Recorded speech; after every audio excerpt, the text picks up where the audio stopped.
Assalamualaikum dan salam keluarga Malaysia. Anda sedang menonton Pastikan Sahih edisi Rabu 11 Mei 2022. Bersama saya Aziz Zainal Alam, dan antara tumpuan hari ini, polis menahan lelaki terlibat dalam video tular dengan aksi wili motosikal di Gombak dan dihujani aduan MOT arah syarikat penerbangan selesaikan segera. Isu teknikal kita mulakan dengan segmen Sahih.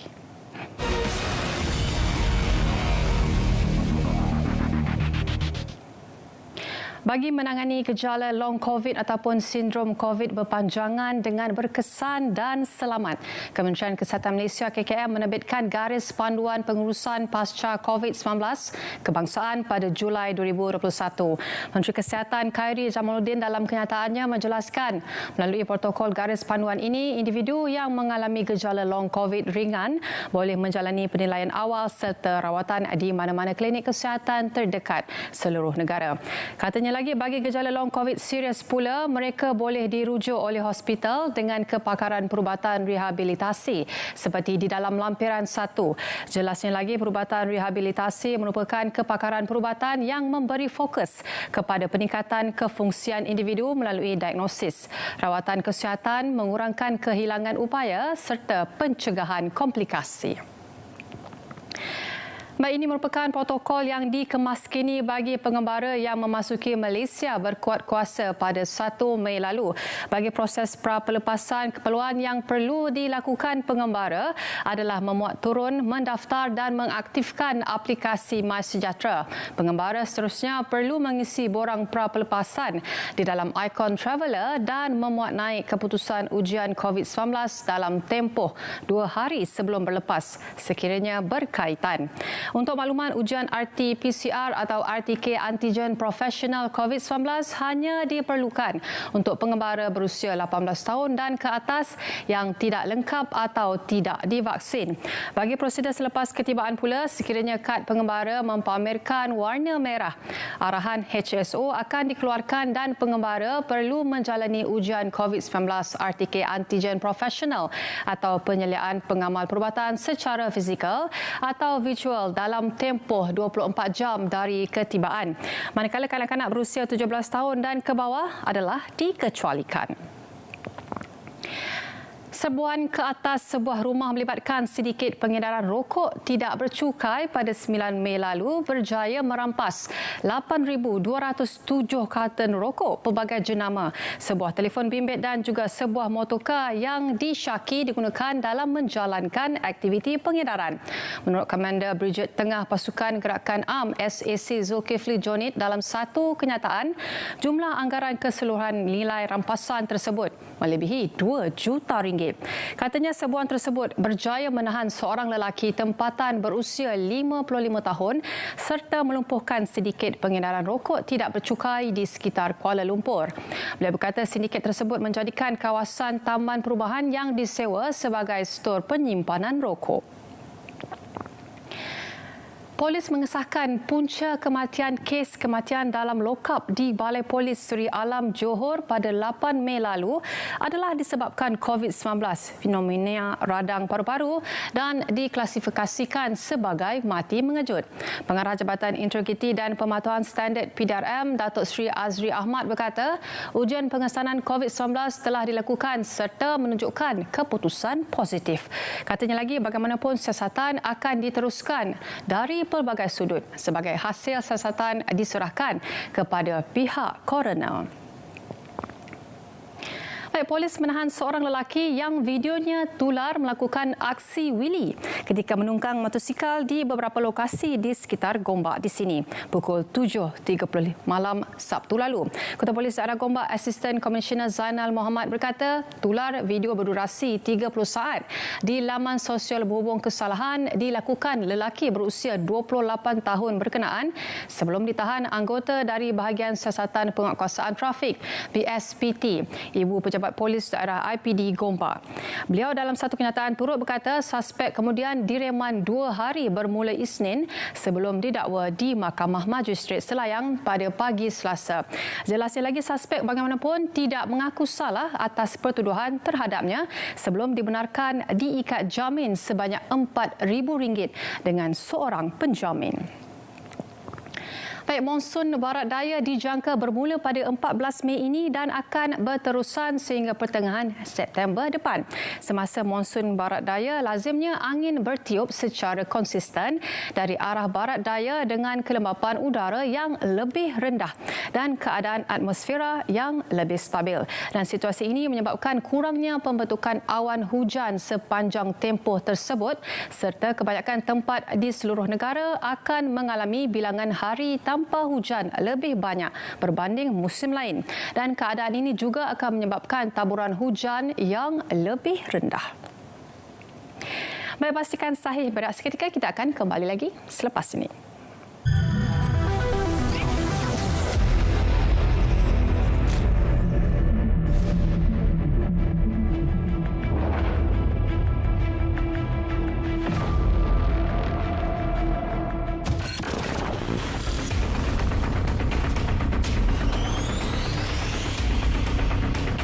Sekiranya kita membaca sesuatu sumber berita, bacalah kisah sepenuhnya, bukan menilai sekadar tajuk berita. Ia mungkin boleh mendorong kita membuat tafsiran yang salah dan juga pastikan sumbernya mempunyai reputasi yang baik, dan ingat, kongsi fakta bukan kabar angin. Perhatikan berita yang anda perolehi sama ada dari sumber yang tular, dikongsi kenalan atau ahli keluarga anda. Selalunya, berita yang palsu atau sumber yang tidak sahih akan membuat kesilapan ejaan, reka letak yang janggal atau menggunakan pemilihan bahasa yang negatif serta beremosi.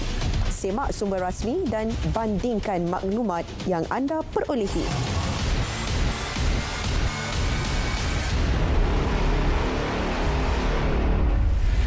Bahasa Melayu adalah bahasa ilmu, tetapi penggunaannya berkurangan kerana tidak ada terjemahan buku-buku untuk sebagai ulang kaji dan juga sebagai buku yang khusus untuk digunakan di sekolah, di universiti dan sebagainya. Jadi sebab itulah saya harap Institut Terjemahan selepas ini akan lebih proaktif dan kerajaan akan memperkasakan Institut Terjemahan dan Buku Malaysia ataupun TPM. Bagi keluarga yang kurang mampu, mereka akan bermasalah kalau mereka terpaksa membeli peranti yang baik yang lazimnya harganya mencecah angka ribu, bukan hanya soal beberapa ratus ringgit. Jadi perkara ini telah dibincangkan di antara khususnya Yang Amat Berhormat Perdana Menteri, Menteri Pengajian Tinggi, Menteri Kewangan dan saya sendiri untuk memikirkan satu kaedah ataupun satu program yang memastikan pelajar-pelajar kita yang berada di universiti sentiasa mempunyai peranti dan tidak terganggu pembelajaran mereka semata-mata kerana mereka tidak ada kemampuan.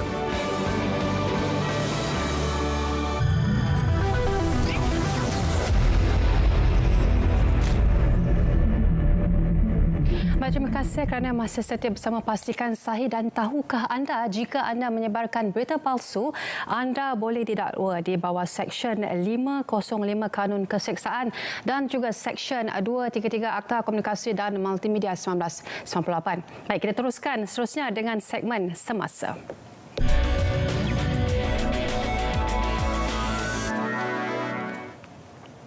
Perdana Menteri Datuk Seri Ismail Sabri Yaakob tiba di London semalam untuk menghadiri beberapa acara, dan ketibaan Perdana Menteri di lapangan terbang Luton disambut Pesuruhjaya Tinggi Malaysia di United Kingdom Zakri Jaafar. Dan sementara itu, Timbalan Pesuruhjaya Tinggi Malaysia Zahid Rastam serta ketua-ketua jabatan dan agensi Malaysia yang berpejabat di London menyambut ketibaan Datuk Seri Ismail Sabri di hotel penginapannya. Perdana Menteri yang dalam perjalanan ke Washington DC bagi menghadiri sidang kemuncak ASEAN Amerika Syarikat turut melawat pameran Tenun Pahang menyulam harapan yang diadakan sempena London Craft Week di bangunan Suruhanjaya Tinggi Malaysia di Belgrave Square.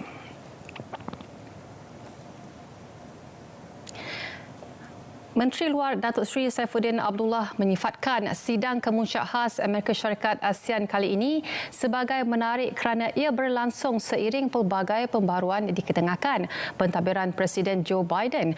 Beliau berkata hubungan perdagangan dan keselamatan serantau akan diberi fokus pada 12 dan 13 Mei ini. Sidang kemuncak itu juga menawarkan peluang praktikal kepada Biden untuk merangka hala tuju baharu strategi pelbagai hala yang lebih berkesan dalam menangani krisis politik di Myanmar, dan selain itu situasi konflik Rusia-Ukraine dijangka turut mendapat perhatian meskipun ia bukan agenda utama Malaysia.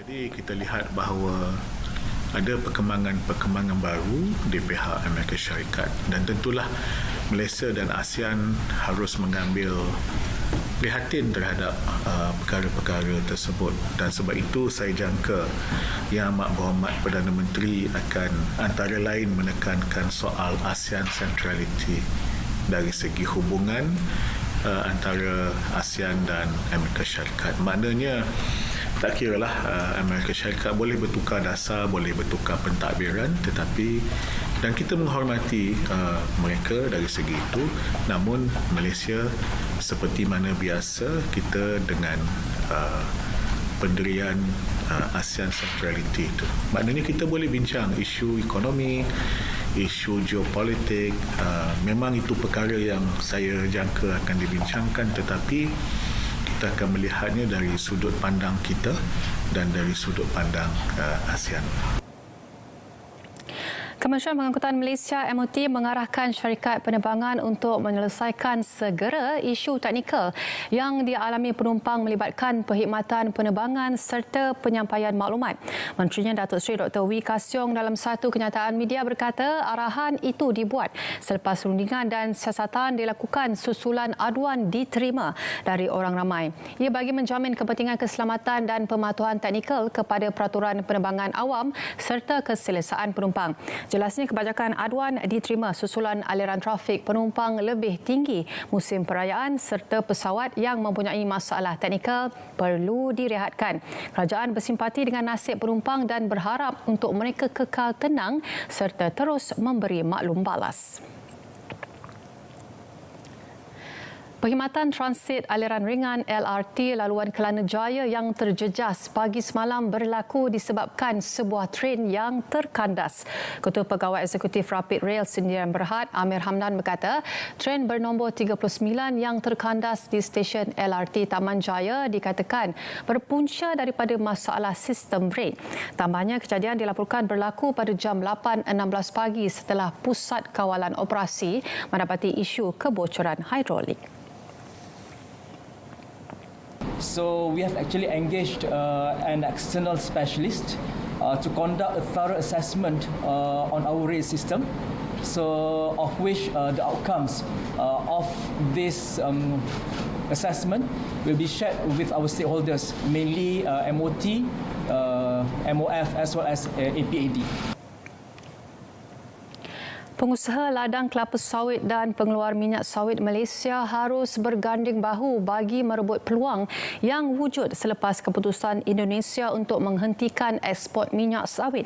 Menteri Perusahaan Peladangan dan Komoditi Datuk Zuraida Kamaruddin berkata, pemain industri perlu segera meningkatkan keupayaan inovasi dan meneroka strategi terbaik bagi memenuhi permintaan pasaran dunia. Menurut beliau, dalam satu kenyataan, walaupun Malaysia bersimpati dengan pemain minyak sawit Indonesia yang akan terjejas oleh perubahan ketara dalam mekanik bekalan permintaan di negara berkenaan, ianya mewujudkan peluang terbaik bagi peserta minyak sawit Malaysia untuk meningkatkan keupayaan inovasi mereka sambil meneroka strategi terbaik dalam memenuhi lonjakan permintaan oleh negara-negara pengimport. Pengguna di daerah Pendang dan Yan di Kedah disaran membuat persediaan awal dengan menyimpan air serta menggunakan air secara berhemah. Ini kerana loji rawatan air LRA Jenun Lama dan Jenun Baru berada di tahap berjaga-jaga menghampiri paras kritikal. Pengerusi Jawatankuasa Kerja Raya Bekalan dan Sumber Air, Tenaga Pengairan dan Saliran Negeri, Datuk Suraya Yaakob dalam kenyataan berkata LRA Jenun Lama dan LRA Jenun Baru beroperasi pada kapasiti 50% sejak petang semalam. Manakala operasi LRA Pokok Sena dihentikan sepenuhnya sejak kemarin. Dijangkakan ianya akan melibatkan sekitar 38,500 akaun pengguna di sebahagian Kota Star, Pokok Sena, Pendang dan Yan. Seorang pelajar tingkatan 4 di sebuah sekolah menengah di Marang meninggal dunia ketika sedang menjalani latihan merentas desa pagi semalam. Ketua Polis Daerah Marang DSP Muhammad Zain Mat Idris berkata dalam kenyataan dalam kejadian pada 8.34 pagi itu, pelajar tersebut Aman Basri Muhammad Rohaizi, 16 tahun, dikatakan terjatuh ketika sedang berlari dan pengsan.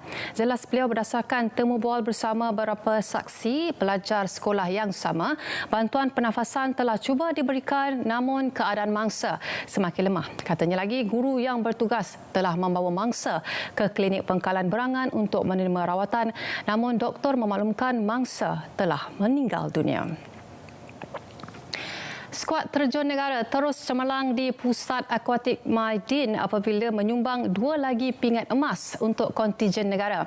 Pingat emas pertama semalam yang juga pingat emas kelima kontijen negara disumbang oleh Wendy Eng Yan Yi dalam acara 3 meter pampan anjal individu wanita. Wendy mengumpul keseluruhan 270.60 mata dalam 5 terjunan sekaligus membolehkan dia mempertahankan emas yang dimenanginya 3 tahun lalu di Filipina. Rakan segenagara Ong Kerrying meraih perak dengan 242.40 mata, manakala gangsa menjadi milik penerjun Singapura Fong Kai Yat dengan 230.15 mata. Baik, Hari Raya kali ini bukan sahaja yang dinantikan kerana setelah 2 tahun menanti, peluang berhari raya bersama keluarga kini dapat dinikmati semula. Namun, berbagai ragam hari raya yang boleh kita saksikan kali ini dan antaranya pengumuman tarikh sambutan Hari Raya Aidilfitri yang sedikit memberi kejutan mesra kepada orang ramai. Bersama kita saksikan segmen Di Sebalik dengan tajuk Kejutan Endemik bersama wartawan Nadir Nordin. Silakan Nadir.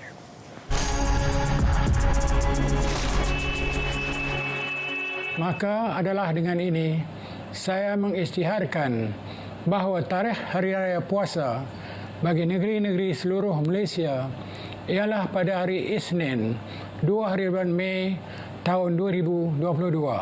Sekian. Esok raya. Alamak, lemang tak makan lagi, ketupat tak rebus lagi, baju raya tak ambil lagi. Macam-macam mana ini?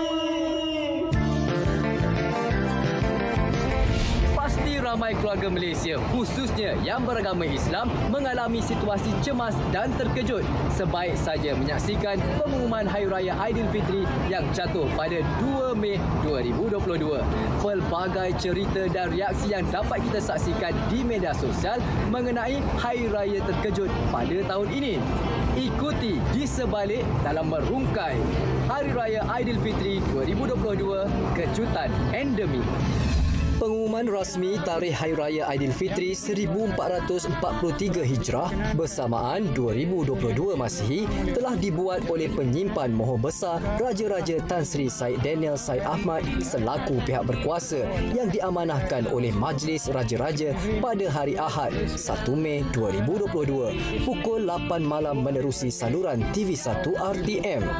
Penetapan adalah tertakluk kepada hasil aktiviti cerapan anak bulan di 29 lokasi seluruh negara berdasarkan ruqyah iaitu melihat anak bulan dan hisab iaitu pengiraan secara matematik dan astronomi. Sambutan Aidilfitri tetap disambut meriah walaupun persiapan akhir dibuat secara mengejut selepas pengumuman Hari Raya. Ia susulan ramai yang menjangkakan tarikh Hari Raya Aidilfitri jatuh pada 3 Mei. Tinjauan di media sosial mendapati ramai keluarga Malaysia yang kelang kabut dan mula menaikkan status di media sosial. Masing-masing bertanya antara satu sama lain mengenai juadah untuk Hari Raya yang masih belum sempat untuk disediakan. Ada pula yang masih belum sempat untuk membeli barangan masakan juadah Hari Raya. Perancangan ramai untuk pulang ke kampung pada hari Isnin bertukar kelang kabut. Maka berbondong-bondonglah golongan perantau meredah malam Ahad biarpun kepenatan untuk pulang ke kampung halaman. Terima terkejut lah. Memang last minute tiba-tiba semalam pengumuman awal pun saya terus macam balik ke terus fikir-fikir malam terus gerak terus. So bila dia umumkan semalam hari ni raya macam mana? Rasa macam terkejut lah sebab semalam kerja kan tak tahu balik abang kata dah raya hari ni. Macam gila lah. Tu lah, sepatutnya kita orang balik besok sebab ingat esok belum raya lagi. Lepas tu tak boleh lah. Allahuakbar. Tu lah. Rasa macam terkejut lah sebab semalam sepatutnya kiranya tak balik lagi lah. Tapi patutnya hari ni benar balik sebab kiranya esok baru nak ni kan. Tapi macam terkejut sebab malam pun kerja lagi. Jadinya benda macam shock lah sekejap kan. Sebab tiba-tiba mengejut jadi semua orang pun terkejut. Baru nak masak semualah. Walaupun dalam keadaan terkejut, namun Hari Raya tetap diraikan dengan penuh ceria. Ini menjadi pengalaman yang mungkin tidak dapat dilupakan oleh seluruh keluarga Malaysia dan menjadi pengajaran buat kita semua agar sentiasa bersedia dalam apa jua kemungkinan yang bakal berlaku. Raya Terkejut tidak mematahkan semangat keluarga Malaysia untuk meraikannya dengan pengumuman oleh Yang Amat Berhormat Perdana Menteri yang memberikan tol percuma dan diskaun tol kepada rakyat Malaysia untuk pulang ke kampung halaman. Tidak dilupakan, Yang Berhormat Menteri Kewangan telah mengumumkan bahawa pembayaran bagi pengeluaran khas KWSP telah dipercepatkan dalam memastikan semua bayaran dibuat sebelum Hari Raya. Situasi Raya Terkejut bukanlah malapetaka. Sebaliknya, menjadi kenangan yang cukup terindah buat seluruh keluarga Malaysia selepas 2 tahun tidak berhari raya. Rebutlah peluang Hari Raya ini untuk bermaaf-maafan dengan seikhlas hati. Kami, warga kerja Bastikan Sain, ingin mengucapkan Selamat Hari Raya Aidilfitri, maaf zahir dan batin.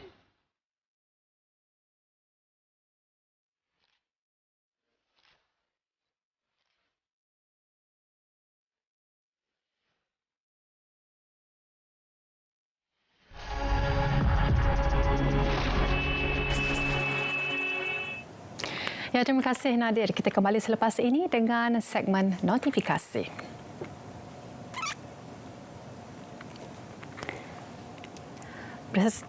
Kita berehat seketika dengan segmen notifikasi selepas ini.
Semua individu berisiko mengalami masalah kesihatan mental termasuk kemurungan.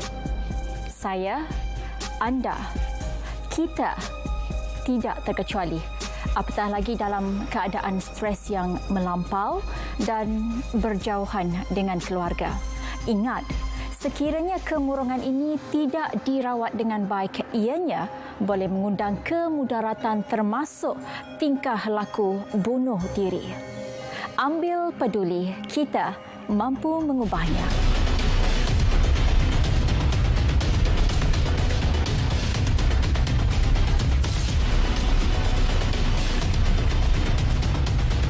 Seluruh negara di ASEAN ini mempunyai penduduk yang boleh bertutur bahasa Melayu. Jadi tidak ada sebab kenapa kita tidak boleh menjadikan bahasa Melayu sebagai salah satu bahasa ASEAN. Kita akan menyelaraskan perkara ini. Saya akan berbincang dengan pemimpin-pemimpin negara ASEAN, terutamanya yang telah pun menggunakan bahasa Melayu. Saya akan bincang mereka supaya bersetuju untuk menjadikan bahasa Melayu sebagai bahasa kedua ASEAN, dan selepas itu akan berbincang dengan pemimpin-pemimpin negara-negara lain yang mempunyai penduduk yang menggunakan bahasa Melayu.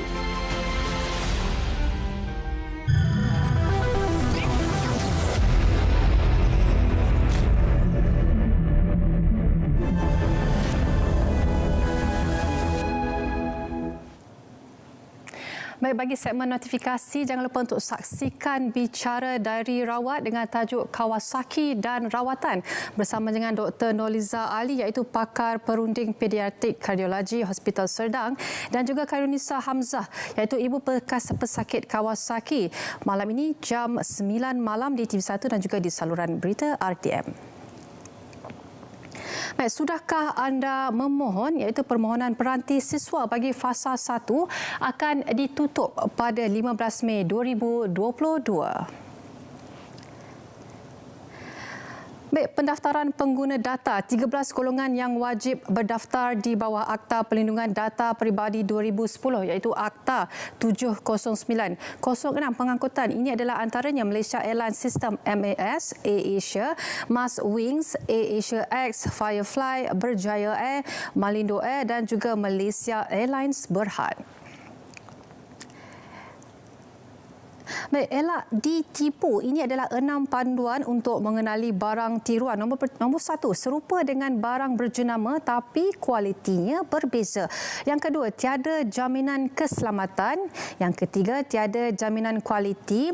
Yang keempat, merompak harta intelek orang lain. Yang kelima, tiada jaminan wang dikembalikan. Dan yang terakhir, nombor 6, tiada polisi pertukaran ataupun pemulangan yang boleh dilakukan.